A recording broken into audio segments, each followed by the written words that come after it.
नमस्कार दोस्तों, स्वागत करता हूं अपने ऑफिशियल यूट्यूब चैनल एग्ज़ाम की तैयारी में। पिछली वीडियो में हमने प्राचीन हरियाणा के बारे में पढ़ा था, तो आज फिर हम प्राचीन हरियाणा से संबंधित कुछ और बातों को जानेंगे। तो चलिए स्टार्ट करते हैं आज का वीडियो स्टार्ट करने से पहले रिक्वेस्ट करूँगा कि आप पहली बार हमारे चैनल पर आए हैं तो हमारे चैनल एग्ज़ाम की तैयारी को सब्सक्राइब कीजिए और पास में जो बेल आइकन आया हुआ है उसको प्रेस कीजिए ताकि आगे आने वाली वीडियो का नोटिफिकेशन आपको जल्द से जल्द मिल पाए। तो चलिए स्टार्ट करते हैं आज की क्लास। तो दोस्तों, प्राचीन हरियाणा की क्लास में आज का पहला टॉपिक है अभिलेख। अभिलेख का अभिप्राय प्राचीन काल के उन लेखों से है जो प्राय कठोर सतह पर उकेरे जाते थे। जो कठोर सतह होती थी उनके ऊपर लिखे जाते थे। इनमें से ज्यादातर पत्थर पर लिखे लेख हैं जिन्हें शिलालेख भी कहा जाता है। जो कठोर सतह पर उकेरे जाते थे वो ज्यादातर पत्थर पर लिखे जाते थे जिन्हें शिलालेख भी कहा जाता है। प्राचीन इतिहास को जानने के लिए अभिलेख हमारा काफी सहायता करते हैं। आगे बात करते हैं हरियाणा के महत्वपूर्ण अभिलेख। हरियाणा के जो महत्वपूर्ण अभिलेख हैं उनके बारे में बात करते हैं। हरियाणा के महत्वपूर्ण अभिलेख में पहला है सोनीपत का ताम्रपत्र। इस अभिलेख से हमें हर्षवर्धन व उसके वंश के बारे में जानकारी प्राप्त होती है। सोनीपत का ताम्रपत्र है, उससे हमें हर्षवर्धन व उसके वंश की जानकारी प्राप्त होती है। तोसाम अभिलेख से हमें विष्णु भगत सोबगाता द्वारा बनाए गए तालाब की जानकारी प्राप्त होती है। तीसरा है हास्य अभिलेख। इस अभिलेख से हमें पृथ्वीराज से संबंधित अभिलेखों की जानकारी प्राप्त होती है। आगे है सिरसा अभिलेख। इस अभिलेख से हमें पशुपति संप्रदाय से संबंधित जानकारी प्राप्त होती है। करनाल अभिलेख।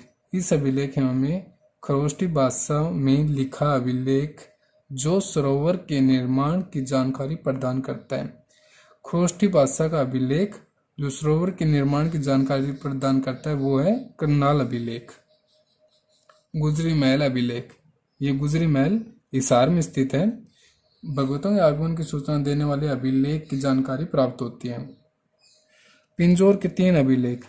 इस अभिलेख में नगर नामकरण की सूचना देने वाला अभिलेख की जानकारी प्राप्त होती है। अग्रवा अभिलेख। इस अभिलेख से योद्धेगण प्रशासनिक व्यवस्था अभिलेख की जानकारी प्राप्त होती है। आगे है अग्रवा टेबलेट। इस अभिलेख से संगीत इतिहास से संबंधित जानकारी प्राप्त होती है। आगे है शुद्ध अभिलेख। शुद्ध ये जगाधरी के पास है।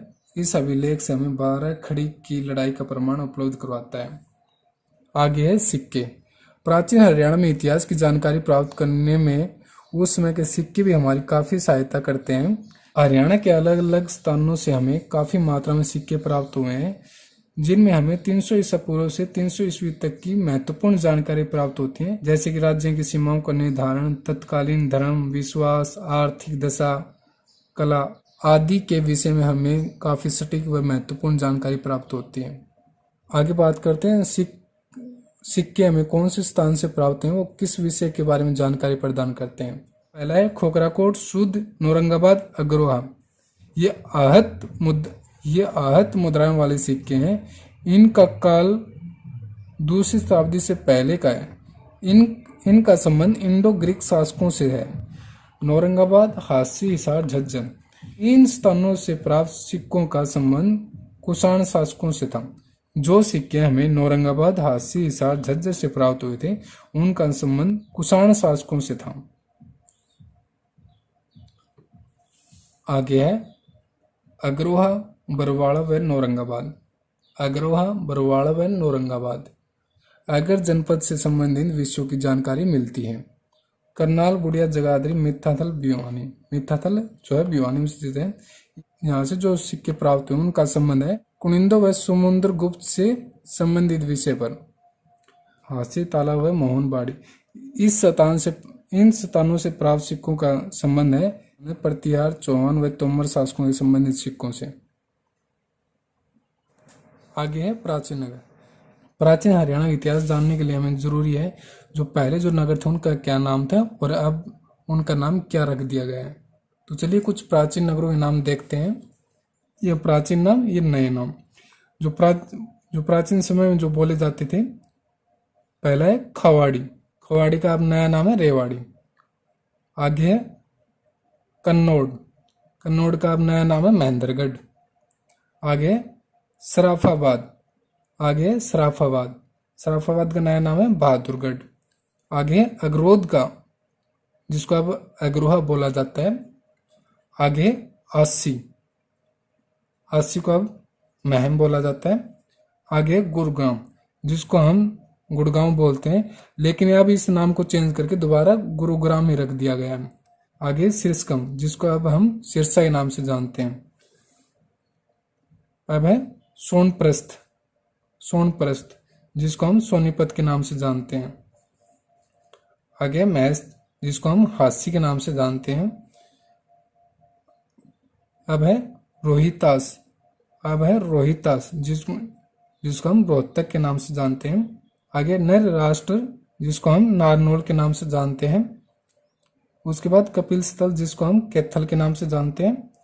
उसके बाद कालकूट, जिसको हम कालका के नाम से जानते हैं। आगे गगन मोहाना, जिसको हम गोहाना के नाम से जानते हैं। उसके बाद पंचमपुर, जिसको हम पिंजौर के नाम से जानते हैं। आगे है जैंतपुर, जिसको हम जींद के नाम से जानते हैं।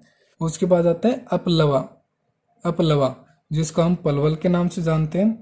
उसके बाद अम्बवाला, अम्बवाला, जिसको हम अम्बाला के नाम से जानते हैं। और आखिर में इकदा, जिसको हम फतेहाबाद के नाम से जानते हैं। तो दोस्तों ये थे कुछ प्राचीन नगरों के नाम। तो दोस्तों ये थे आज की क्लास।